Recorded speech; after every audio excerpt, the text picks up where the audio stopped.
Hello everyone, welcome back to Sandhya's Kitchen World. ഇന്നത്തെ recipe Indian സ്റ്റൈലിൽ pasta സേമിയ കോമ്പിനേഷനിൽ ഒരു ബ്രേക്ക്ഫാസ്റ്റ് ആണ് ചെയ്യാൻ പോകുന്നത്. അപ്പോൾ നമുക്ക് എങ്ങനെ ചെയ്യേണ്ടത് നോക്കാം.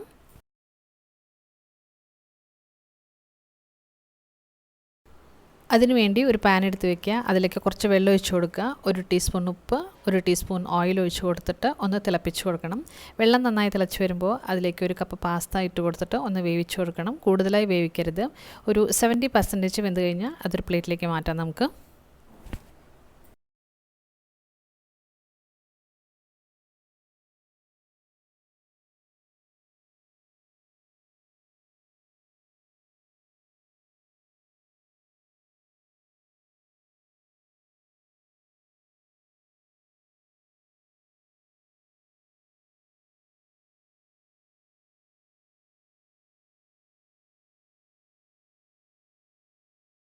അതുപോലെ തന്നെ സേമിയയും നമുക്ക് വേവിച്ചെടുക്കണം. അതിന് വേണ്ടിയിട്ട് പാനിലേക്ക് 1 കപ്പ് വെള്ളം ഒഴിച്ചു കൊടുക്കുക. 1/2 ടീസ്പൂൺ ഉപ്പ്, 1 ടീസ്പൂൺ ഓയിൽ ഒഴിച്ചു കൊടുക്കുക. വെള്ളം നന്നായി തിളച്ച് വരുമ്പോൾ 1/2 കപ്പ് സേമിയ അതിലേക്ക് ഇട്ട് കൊടുത്തിട്ട് അതൊന്ന് വേവിച്ച് കൊടുക്കണം.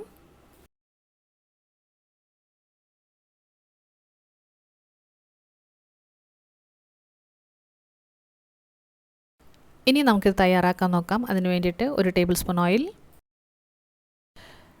1 ടീസ്പൂൺ വെളുത്തുള്ളി ചേർത്ത് കൊടുത്തിട്ട് അതൊന്ന് വഴറ്റി കൊടുക്കണം.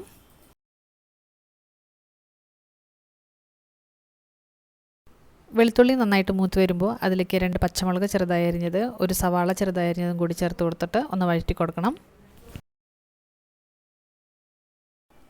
ഇനി ഇതിലേക്ക് 1 ക്യാരറ്റ്, 1 തക്കാളി കൂടി ചേർത്ത് കൊടുത്തിട്ട് വേവിച്ച് കൊടുക്കണം. വെജിറ്റബിൾസ് ഒക്കെ നമുക്ക് ഇഷ്ടമുള്ളത് ചേർത്ത് കൊടുക്കാവുന്നതാണ്.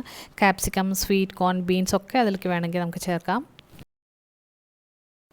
ഇനി 1/2 ടീസ്പൂൺ ഉപ്പ്, 1 ടീസ്പൂൺ മുളക് പൊടി, 1 ടേബിൾ സ്പൂൺ ടൊമാറ്റോ സോസ് ചേർത്ത് കൊടുത്തിട്ട് ഒന്ന് ഇളക്കി കൊടുക്കണം.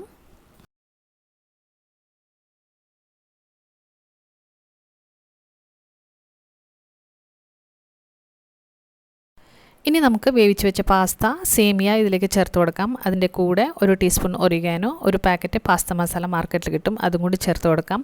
പാസ്ത മസാല ഇല്ലെങ്കിൽ മാഗി മസാല ചേർത്ത് കൊടുത്ത് നല്ല ടേസ്റ്റാണ് അതിന്. ഇനി നന്നായിട്ടൊന്ന് മിക്സ് ചെയ്ത് കൊടുക്കുക.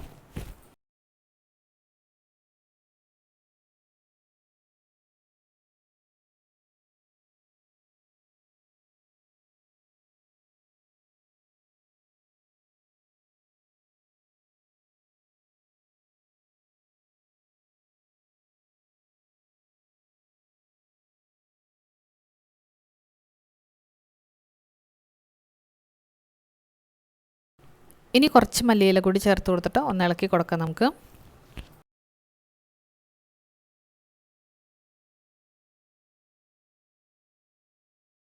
അപ്പോൾ പാസ്ത സേമിയ ബ്രേക്ക്ഫാസ്റ്റ് റെഡി ആയിട്ടുണ്ട്. വളരെ ഈസിയാണ്, ഹെൽത്തി ബ്രേക്ക്ഫാസ്റ്റ് ആണ്. എല്ലാവരും ട്രൈ ചെയ്ത് നോക്കുക.